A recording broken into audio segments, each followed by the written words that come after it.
नमस्कार दोस्तों, मेरा नाम है मनीष भारती और आप देख रहे हैं संस्कृति आईएएस यूट्यूब चैनल। दोस्तों, मानव सभ्यता के लिए सबसे बड़ी चुनौती रही है कैंसर जैसी बीमारी। कैंसर एक ऐसी बीमारी है जिसका होने ही से पता चल जाता है कि जो व्यक्ति जिसे यह हुआ है अब वो हमारे साथ कुछ ही दिन का मेहमान है। तो वैज्ञानिक लगातार इस पर रिसर्च करते रहे हैं कि कैंसर से कैसे निजात पाया जाए, जो ये कैंसर सेल है उसको कैसे डेड किया जाए। लेकिन बहुत अधिक हम इस पर कारगर रूप से काम नहीं कर पाए। हालांकि हमारे पास उपचार मौजूद है, लेकिन वह काफ़ी महंगा है और उसका जो सफलता का दर है वह भी काफ़ी कम है। उसी चीज़ को आगे बढ़ाते हुए कैंसर से निजात पाने के लिए हाल ही में एक सफलता मिली है जिसका नाम दिया गया है कार टी सेल थेरेपी। यानी कि यह जो है जीन एडिटिंग से संबंधित है। इसमें जीन एडिटिंग किया जाता है, कोशिका आधारित जीन थेरेपी इसमें होता है और इसे अभी हाल ही में यूएसए में इसे अप्रूव्ड कर दिया गया है इस प्रक्रिया को। तो इस पर हम डिटेल से चर्चा करेंगे। यह टॉपिक आपके लिए इसलिए भी आवश्यक हो जाता है क्योंकि यह टॉपिक इस बार का जो प्रीलिम्स एग्जामिनेशन होने वाला है 28 मई को यूपीएससी का, तो उसके लिए काफ़ी इंपॉर्टेंट है। बहुत अधिक संभावना है कि आपको इस टॉपिक से प्रश्न वहां मिल जाए, तो इसलिए बहुत ध्यान से इसको देखना है क्योंकि यूपीएससी की नज़र यहां हो सकती है। कार टी सेल थेरेपी, अब इस पर हम जरा डिटेल से बात करेंगे। देखिए, chimeric antigen receptor T cell, ये जो जिसे हम कार टी थेरेपी कहा गया है, यह विश्व स्तर पर किए गए नैदानिक परीक्षणों, यानी कि जो काम हो रहा है, जो डायग्नोसिस हो रहा है उससे पहले की जो परीक्षण है उसकी बात की जा रही है। तो अंतिम चरण के कैंसर रोगियों के लिए काफ़ी कारगर यह साबित हो सकता है। यानी कि कैंसर के जो रोगी हैं, सेकेंड स्टेज पे हैं, थर्ड स्टेज पे हैं, वहाँ पर इसे पाया गया है कि यह काफ़ी कारगर संभव है कि यह हो जाए। और विशेष रूप से जो लिम्फोसाइटिक ल्यूकेमिया से पीड़ित रोगी हैं उनके उपचार के लिए काफ़ी कारगर हो सकता है। अब देखिए यहाँ पे लिम्फोसाइटिक ल्यूकेमिया, ये अगर आप ल्यूकेमिया को जानेंगे तो आप यहाँ समझ पाएंगे कि वाइट ब्लड सेल जो होता है उससे जो कैंसर होता है, यानी कि ब्लड कैंसर, उसकी बात की जा रही है। और लिम्फोसाइटिक का कहने का मतलब होता है कि लसिका प्रणाली से होने वाला जो कैंसर होता है। तो इन चीज़ों में उम्मीद की जा रही है कि यह काफ़ी कारगर साबित हो सकता है। अब जरा हम बात करते हैं यह जो कार टी सेल थेरेपी है इसका प्रोसेस क्या है, कैसे इस पे हम साइंटिस्ट यहाँ तक पहुँचे हैं, कैसे इसका इजाद किया गया है, जरा इस पर बात कर लेते हैं। देखिए, कार टी सेल थेरेपी जो है इसका उपयोग रक्त और लिम्फ नोड्स के कैंसर के रोगियों के लिए, जैसा कि मैंने पहले ही बताया कि जो सेकेंड स्टेज के रोगी है या फिर जो थर्ड स्टेज तक पहुंच गए हैं, तो देखा जा रहा है कि उसका भी उपचार इससे संभव है। अभी जो कैंसर का इलाज होता है आप जानते हैं कीमियोथेरेपी से या फिर इम्यूनोथेरेपी से हुआ जाता है। तो इसके लिए ज़रूरत क्या होता है, इंजेक्टेबल का उत्पादन की आवश्यकता पड़ता है जो काफ़ी कॉस्टली है। तो संभव है कि इसके बाद जब टी सेल से इसका उपचार होगा, कार टी सेल से, तो इसकी जो उत्पादन है उसमें उसकी उतनी ज़रूरत पड़ नहीं जाएगी। तो थोड़ा सा यहाँ पर जो इसकी उत्पादकता है वह कम होगी, तो कॉस्टली कम पड़ेगा। देखिए इसे, यह कोशिका आधारित जीन थेरेपी है। जैसा कि मैंने पहले ही कहा कि यह जो है जीन एडिटिंग की प्रक्रिया से तैयार किया गया है। और जीन एडिटिंग मतलब कोशिका में टी सेल की बात यहाँ की जा रही है, उस पर हम डिटेल से अभी आपको मैं चर्चा करके बताऊंगा। देखिए, यह जो है टी सेल है, आप यहाँ समझ लीजिए कि यह टी सेल है, कार टी सेल, और यह है कैंसर सेल। तो कैंसर सेल जो है इसका आप देखिए इस तरह से सेल इस तरह से तैयार है, और यहाँ जो यह तैयार है इसका देखिए सर्कल में इस तरह से ऐसा निकला हुआ है कार्टी सेल का। तो कार्टी सेल के इस पोर्शन को जो कहते हैं यह होता है रिसेप्टर। ध्यान से सबको समझ लेना है क्योंकि आपके लिए बहुत जरूरी टॉपिक होने वाला है। तो यह रिसेप्टर हो जाएगा। तो जब कैंसर सेल आएगा तो कैंसर सेल, और जब हम कार्टी सेल तैयार कर लेंगे तो यह मान लीजिए इस तरह से यहाँ बढ़ के ऐसे आता है, तो यह इसे इस तरह से बांध लेगा और इसे खत्म करेगा। फिर ऐसे मान लीजिए तो बहुत सारा आएगा कैंसर सेल, तो जहाँ जहाँ से भी कैंसर सेल आया यहाँ से मान लीजिए इस तरह से बन जाएगा, ये खत्म कर देगा। यहाँ से फिर इस तरह से यह एक पूरा एक प्रक्रिया होगा कि कार्टी सेल जो है किस तरह से अपने रिसेप्टर जो है वहां पे उसके माध्यम से कैंसर सेल को डेड करेगा, खत्म करेगा, और यह इसके लिए उपयोगी होगा। इसके पूरे प्रोसेस को थोड़ा सा और हम डिटेल से समझ लेते हैं। उससे पहले मैं बताऊं आपको कि आप पहले यह समझ लीजिए कि हमारे बॉडी में जो होता है एक है बी सेल, ठीक है, और दूसरा है टी सेल।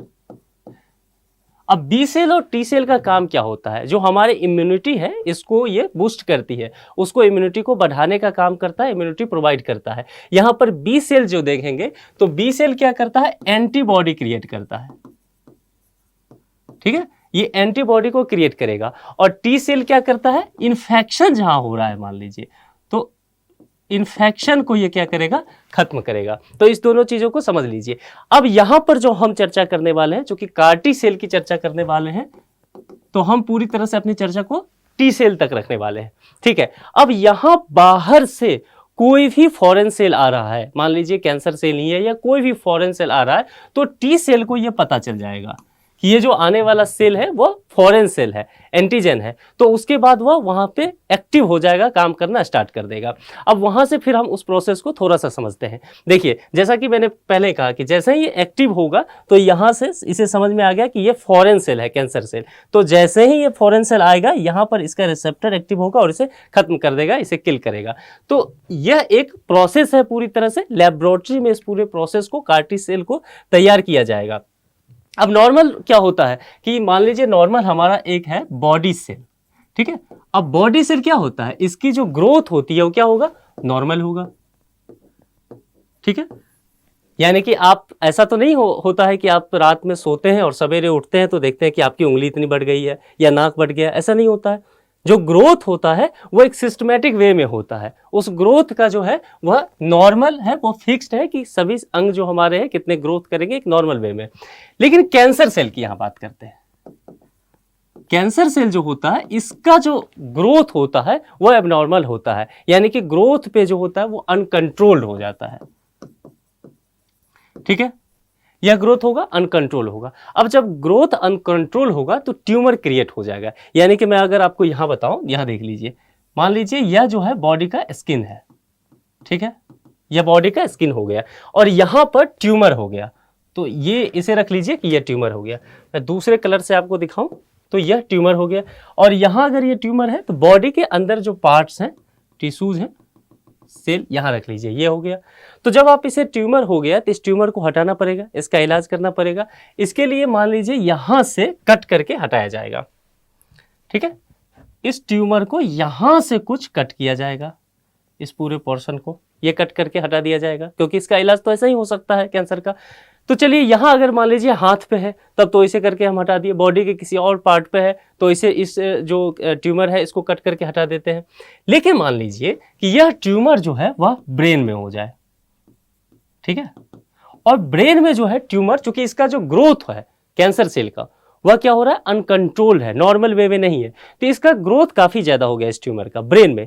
तो ब्रेन में कैसे कट करके हटाएंगे टिश्यूज को, वो जो ट्यूमर है उसको कैसे कट करके हटाएंगे। और यदि आप ज्यादा कट करते हैं तो क्या संभव है कि याददाश्त पे इसका असर पड़ जाए, वहां जाके समस्या हो जाती है। तो इन्हीं चीजों से निजात के लिए यह समझ नहीं आ रहा था कि कैसे इस ट्यूमर से निजात पाए, कैंसर के जो ये सेल होते हैं इससे, उसके लिए फिर हम यहाँ पर बात कर रहे हैं कार्टी सेल थेरेपी। यहां पर जाकर के सफलता मिली हमें कि कार्टी सेल थेरेपी जो इसे निजात किया गया है, तो अब उम्मीद है कि इस तरह की जो प्रोसेस होगा वहां पे हम इससे काम कर सकते हैं।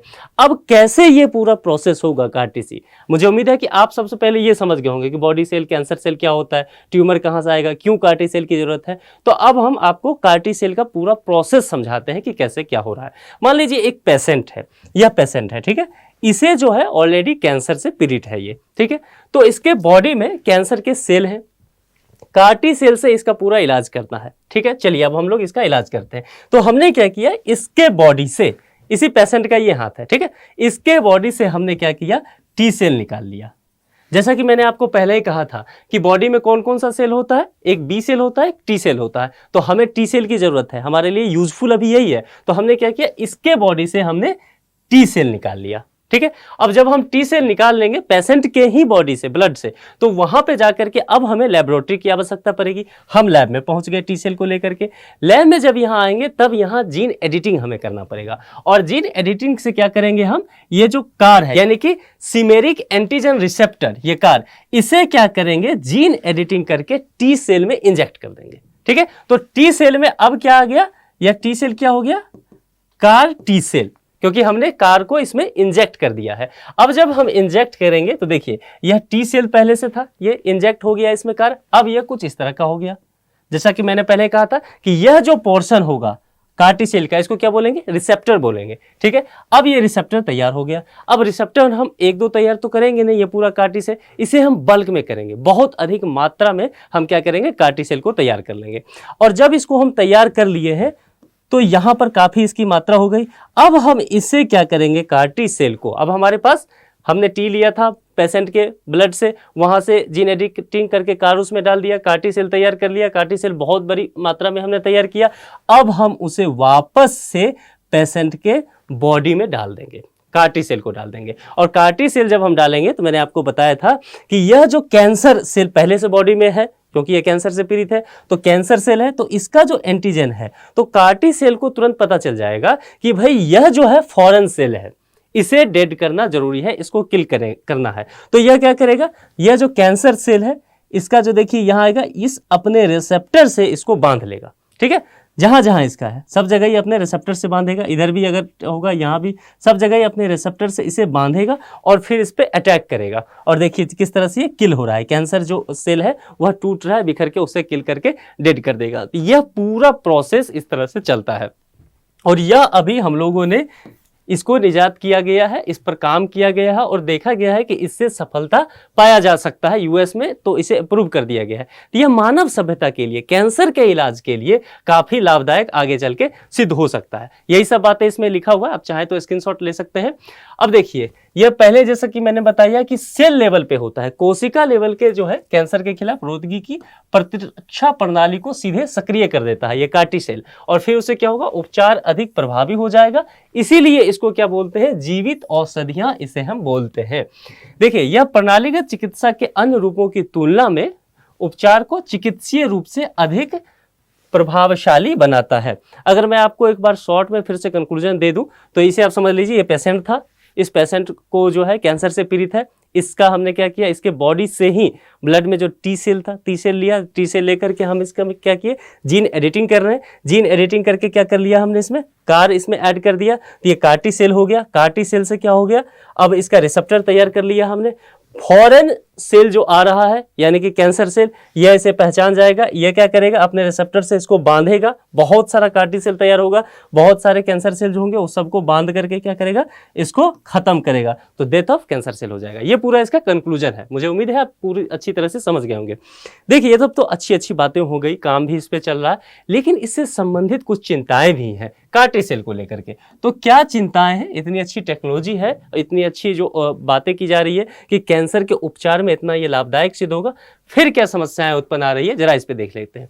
जैसा कि मैंने कहा, ल्यूकेमिया और लिम्फोमा के अतिरिक्त अन्य प्रकार के कैंसर के इलाज के लिए कम प्रभावी होगा। यानी कि जब हम ल्यूकेमिया की बात करते हैं तो ल्यूकेमिया, जैसा कि मैंने आपको पहले बताया था कि व्हाइट ब्लड सेल से जो कैंसर होगा, ब्लड कैंसर, उसके लिए, और लिम्फोमा, लिम्फोमा का मतलब है जो लसिका प्रणाली से जो कैंसर हो जाएगा उसके, तो उस दोनों के लिए तो काफी प्रभावी है ये कार्टी सेल। लेकिन इसके अलावा कैंसर के जो और रूप होंगे, जो अलग से जो कैंसर सेल होगा, उसके लिए कम प्रभावशाली होगा यह उपचार।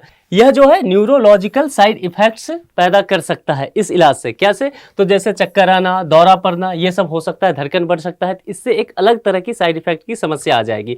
और कार्टी से कोशिकाओं को तैयार करने की जो विधि है वह काफी जटिल है, जैसा कि मैंने पीछे आपको दिखाया भी था कि कितना प्रोसेस, आप कितने सारे प्रोसेस से गुजरना पड़ रहा है और पूरा काम जो है लेबोरेटरी में करना पड़ रहा है, तो काफी जटिल प्रक्रिया है, कॉम्प्लेक्स है। तो इसको किस तरह से सिंप्लीफाई किया जाएगा, यह एक चुनौती है। और कार्टी सेल थेरेपी के उपचार की लागत जो है वह बहुत अधिक है, क्योंकि पूरा काम जो है जीन एडिटिंग का है। तो जीन एडिटिंग का आप समझ सकते हैं कि कितना कॉस्टली प्रोसेस होगा। तो यह अन्य कैंसर उपचारों की तरह कार्टी सेल थेरेपी भी गंभीर दुष्प्रभाव पैदा कर सकते हैं।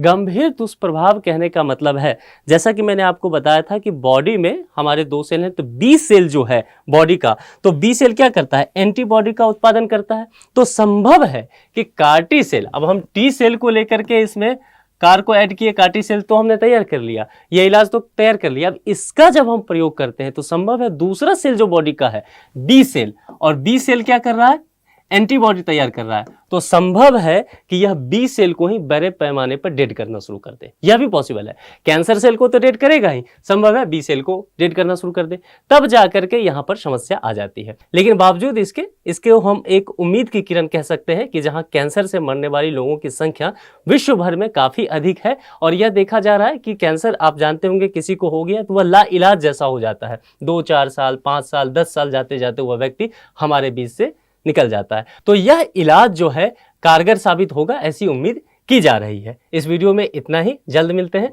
Thank you.